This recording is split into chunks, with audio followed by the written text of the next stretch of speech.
They can charge you fees for submitting with pull tabs, top loaders, etc. Anything not in just a standard card saver. So if somebody has to use their fat fingers to take your card out of a top loader, I can charge like $3. Which is insane to me. Here's the thing. You're doing 1 million cards a month. At average price, let's call it 20, because a lot of that stuff's getting upcharged in higher service grades. 20 million a month.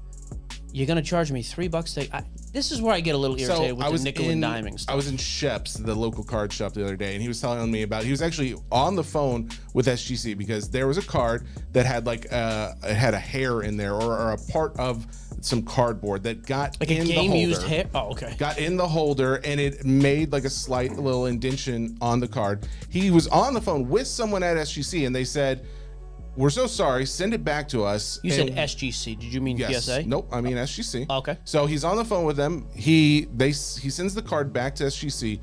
They not only take that card, they fix it. They say, yeah, there's now a line there. We'll give you the money for it plus another $50. So I think it was like a $300 card is what comps were. They gave him $350 for it and regraded it and sent it back to them.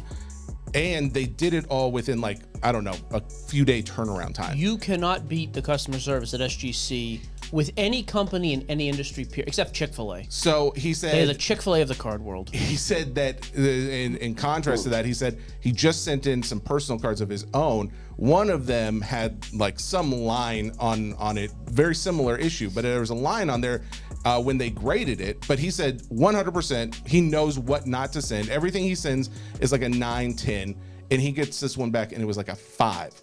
And the question is like, well, why is this a 5? And he sees the line. He's like, that was never there. I can guarantee one without a doubt. And he calls him up and there is absolutely no restitution for it whatsoever. Now this is PSA? This is PSA. So he sends it into PSA and they, not only is he having so much difficulty getting someone to talk to him, but now it's now in limbo. They're not going to do anything about it. I just find PSA is such a big company. Why is it that SGC with less material means are they able to do such a better job with their customer service? Yeah, so two-part answer. Number one, because realistically, they're grading 10% of the cards. Like that's a huge factor. They are not nearly as big as PSA. So if you're doing much more, you don't have time for the small stuff. You just don't, right? However, the small stuff, customer service, is not a small stuff when it comes to this crap. That's why SGC is great. And if you want to start losing customers too, yeah, and how big you are. Exactly. If you want to argue like, hey, yeah, but PSA outsells it by 25%. Yeah, then I got to deal with an upcharge and a dummy taking a card out of a top loader. I get charged $3. I still use PSA for certain things, but SGC I've just never and I've had issues with that with both companies. The difference is when I have an issue with SGC, they lost a card on me once last year, a Tua card. I immediately was given a credit in my account for the full amount. And then like a month later, like, by the way, we found that card and sent it back.